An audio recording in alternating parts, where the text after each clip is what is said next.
Seera haarawaa mootummaan torban kana keessaa maxxansa irratti jechuudha. Egaa biyyoota 14 walumaa galatti biyyoonni 14 waggaa tokkoof viizaan waggaa tokkoof hojjetamu irraa citee yookiin immoo dhaabbatee jira jechuudha. Inni kun immoo biyyoota isa kam eenyufaa ilaallata? Namoonni viizaa waggaa tokko irraa cite yookiin immoo irraa murame kuni dhaabbate kuni namoota warra akkamiiti? Hojjettoota warra akka keenya akka Adaamaa moo warra daldalu moo warra kam je'een namoota baay'eef gaaffii hedduu ta'ee kan jiru. Akkasumas immoo namoonni baay'een maatii isaanii gara biyya Arabaatti obboleettii obboleessa akkasumas maatii isaanii fudhachuudhaaf kan yaadanii baay'eetu jira jechuudha. Kan karoorsan jechuudha. Warri kun immoo kan cufame eenyuufi? Kan baname immoo eenyuufi? Viizaan kun eenyuun ilaallata kan jedhu immoo hanga dhumaatti na wajjin ta'a. Nagaa Waaqayyoo isiniif haa baay'atu. Hordoftootaa fi jaallatamtoota kabajamtoota maamiloota kiyyaa akkasumas obboleewwan amantaa biraa taatan nagaan isiniif haa ta'u. Lafaaf bakka jirtan isiniin jechuun jaalladha. Warri mana koof haaraa taatan subscribe godha. Like share gochuun obboleewwan keessaniif share godha. Odeeffannoo waqtaawaa dhugaa irratti hundooftee yeroo hundumaa isin biraan hanga'a jechuudha. Egaa akkuma beekamu biyyoota Arabaa keessa jechuudha.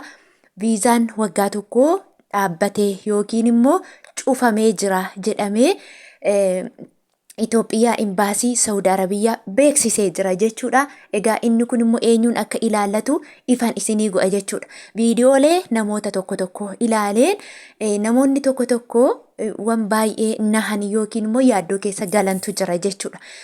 Wanti kun viizaan kun cufamuun isaa namoota baay'ee waan yaaddessu tokkollee hin qabu jechuudha. Egaa namoonni baay'een viizaan kun eenyurraa akka cufame otoo addan baafatiin sabtatatat je'ee baay'ee tokko nahaa jira jechuudha. Inni kun immoo warri inni ilaallatu tokko tokkoon isiniif hima. Fakkeenyaaf Itoophiyaa dabalatee waggaa tokko viizaa waggaa tokko kan inni cufame kanneen akka Itoophiyaa, Banglaadeshii, Indiyaa akkasumas Sri Lankaa, Masirii, Joordaanii warreen kana Beheruutii baay'ee dabalatee biyyoota Arabaallee waluma keessatti qabatee Saudi Arabiyaan kan waggaa tokko ofirraa murtee jechuudha. Kan waggaa tokko yeroo jedhu immoo namni tokko as keessa tasa hin galu osoo hin taane fakkeenyaaf kan viizaan kun kan inni murame kan inni cufame viizaa kan waggaa yeroo jedhamu namni tokko jechuudha biyya Arabaa deemee daldalaaf umuraa hajjii akkasumas tuuristii warreen kanaaf namni tokko biyya irraa tikeettii muratee gaafa dhufu kan waggaa tokko muratee dhufa jechuudha. Viizaan isaa sun hanga waggaa tokkootti isa harka taa'a jechuudha. Waggaa tokko booddee kan expired yookiin immoo yeroon isaa irra darbu jechuudha. Kanaan dura kan ejjetu. Amma garuu waggaan tokko hin kennamu ji'a tokko qofatu kennamaa jedhe. Namoota warra kamiif inni kun immoo kan inni orkame warra kamiif yoo jettan dhaggeeffadhaa.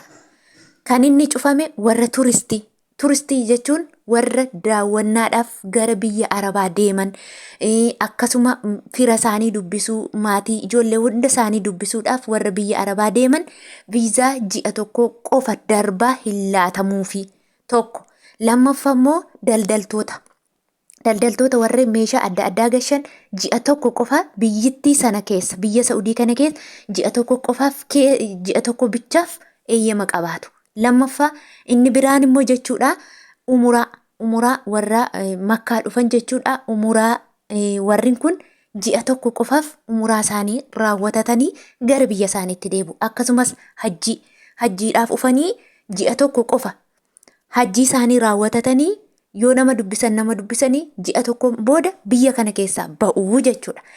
Akkasumas immoo namoonni baay'een maaliif akkas ta'e kan jettan immoo jechuudha. Sababiin isaa namoonni baay'een umuraa hajjii turistii warreen akka kana jedhaniitiin daldala adda addaaf biyya kana keessa galuun viizaa waggaa tokko muratanii as keessa galuudhaan bakka dhufanii eeyyama waggaa tokko waan qabaniif seerri isaan gaafatuu hin danda'u. Eeyyama waggaa tokko sana qabatanii deemanii hojii hojjetanii namoonni baay'een hojii hojjetatanii jijjiiramanii waggaa tokko hojjetatanii isan booda viizaa yookiin immoo iqaamaa hojjechiifatanii asumaan Saudii keessatti hafu jechuudha. Amma inni kun hin danda'amu jedhee jira mootummaan. Inni kun hojiif yoo dhufte hojiif dhufta malee akkasumatti umuraa jettee turistii jettee hajjii jettee kana jettee biyya kana keessatti hojjetattee iqaama godhattee taa'uun hin danda'amu akka durii je'e jechuudha. Ammoo namoonni tokko tokko immoo yaada kaasaa jiran jechuudha.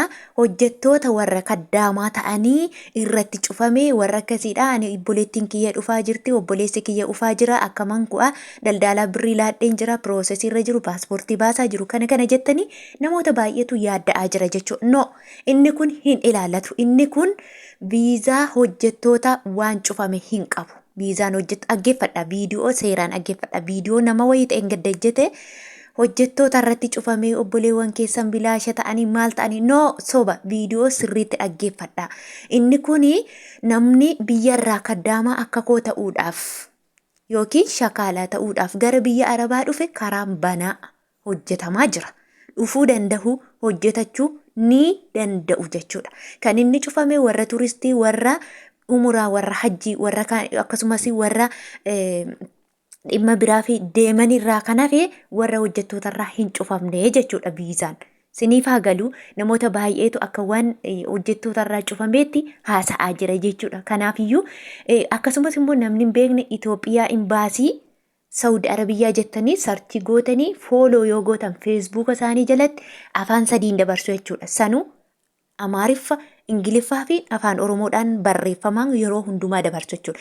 Infoormeeshinii adda addaa yeroo dabarsan achi jalatti dabarsu jechuudha. Achi jalaa inni argatu sinis sin fayyada jechuudha. Kanaafiyyuu namoonni viizaa obboloota keessaniif hojjechiisaa jirtan warra ufee hojjetatuu barbaaduuf sodaa keessan galiin. Kanaafiyyuu jechuudha namoonni tokko tokko sodaatanii kan biyyarraatii piroosesii jalqabanii adda otoo hin baafatiin jechuudha. Dhugumatti warra hojjettootaaf yookiin immoo warra shakaalaaf jedhameetu beeksisni kun ba'ee kan jedhan jechuudha.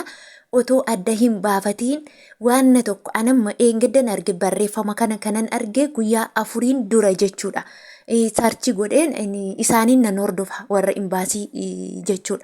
Garuu namoonni tokko tokko otoo adda hin baafatiin viidiyoo saqanii hojjetanii uummata illee burjaajjessu jechuudha. Uummanni immoo dhuguma sehee kan karoora paaspoortii baafachuu deemullee hin dhiisa. Akkasumallee kan daldalaa wajjin walii galeelullee hin dhiisa. Kan COC barachaa jirullee hin dhiisaa jechuudha. Maaliif yoo jettan waggaa tokkoof cufamee jira. Egaa waggaa tokko cufamee kalas ani biyya biraa yaala malee biyyoota kan akka Dubaayii, kan akka Kuweetii, kan akka Joordaan, Bahareen kanan yaala malee biyyi kun cufamee jira kan jedhan baay'eetu jira jechuudha. Dhugaa dubbachuuf nama baay'eetu burjaaja'ee maaliif yoo jettan adda baasanii isaan warri imbaasii badii takkan qaban sababiinsa barreessanii jiru. Afaan nuu galuu danda'uun barreessanii jiru jechuudha. Inni kun immoo kan inni ilaallatu hojjettoota dhufanii hojjetatan osoo hin taane namoota as keessa galanii bahuu dhiisan dhimma biraaf dhufanii dhimma hojiif otoo hin taane dhimma dhuunfaa isaaniif dhufanii ka'anii warra as keessatti hojjetataniiti immoo deebi'anii iqaama hojjetatanii asuma keessatti hafaniif jedhaniillee beeksisa baasan jechuudha. Isaan barreessanii jiru. Afaan danda'amuun jechuudha. Afaan barbaadanitti hiikachuu tiraansleetiillee gootanii itti fayyadamuu kan dandeessan jechuudha. Fooloo goonaan yeroo isaan waan adda addaa poosti godhan isin bira ga'a jechuudha. Kanaafuu namoonni tokko tokko kan burjaajoftan jirtu jechuudha. Maaliif yoo jettan namni tokko tokko bakka waan naman ilaallanne keessa galchee akkasumatti sammuu nama burjaajessa jechuudha. Kanaafiyyuu viidiyoon kuni obboleewwan keessan sheer godhaa. Inni kun kan ilaallatu danda'u ammallee dabalataan obboleewwan biyya Arabaa dhufuudhaaf biyya Saudi Arabiyaa dhufuudhaaf piroosesiirra yookiin immoo waan yaalaarra jirtan ittuma fufaatii yaalaa itti ufsuu hin dandeessu, hojjetachuu ni dandeessu. Karaa seera qabeessa yoo dhuftanii muudaan takkallee isin irra gahuu hin dandeessu isiniin jechuun barbaada. Kanaafuu namoonni shakkitanii boodatti deebitanii hamilee kuttanii birriin koo badee maatan kanatti galee warri jettaniif jechuudha. Inni kun odeeffannoo sobaa ta'uusaa mirkaneeffattanii hojii keessan itti fuftanii hojjechuu dandeessu. Warri immoo irraa orgame kun immoo yeroo keessan ji'a keessatti xumurattanii otoo ji'a isinirra hin darbin biyya keessanitti deebi'uu dandeessu waan barbaadan gootanii. Kanaafiyyuu hordoftoota kiyya obboleewwan keessaniif sheer godhaatii viidiyoo koo laayik gochuun hanga dhumaan wajjin ta'uu keessaniif immoo hedduu isin galateeffadhaa. Turtii gaarii hanga isiniif haa ta'u. Lafa nagaa naa tura.